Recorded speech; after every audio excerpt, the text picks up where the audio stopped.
طالبان هم د اشرف غني په لاره روان شول. ایران یې سخت غوسه کړې ده چې ایراني چارواکو طالبانو ته څه ګواښ کړی. جزئیات هم دلته وګورئ او چینل سبسکرایب کړئ. په داسې حال کې چې طالبانو د کجکي بند یوه اندازه اوبه ایران ته خوشې کړي، خو ښکاري چې ایران مفعول عادت شوی او نورې اوبه هم غواړي، خو طالبان هم د غني غوندې ورته وړې اوبه نه ورکوي. تازه خبر دا دی چې ایران وايي د افغانستان سرپرست حکومت د حقابې ژمنې نه دي پلي کړي. د ایران د بهرنیو چارو وزارت ویان ناصر کنعاني په یوې خبري ناسته کې ویلي چې د افغانستان سرپرست حکومت د هلمند له سینده د ایران حقابه مني، خو د هغه تامین په برخه کې پر ژمنو عمل نه دی کړی.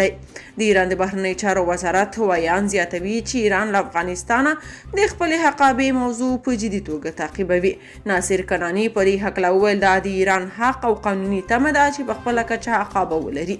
په مذاکراتو کومېدو بیان کړ او د افغانستان د سرپرست حکومت له چارواکو سره په بېلابېلو کچو خبرې اترې دوام لري او دا موضوع په جدیت سره تعقیبو.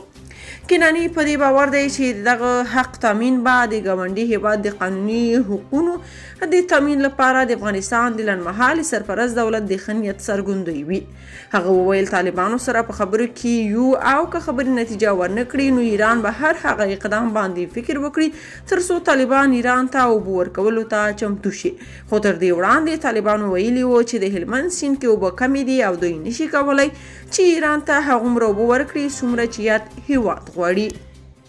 که تاسو په دې اړه څه نظر لرئ په کومنټ کې شریک او چینل سبسکرایب کړئ.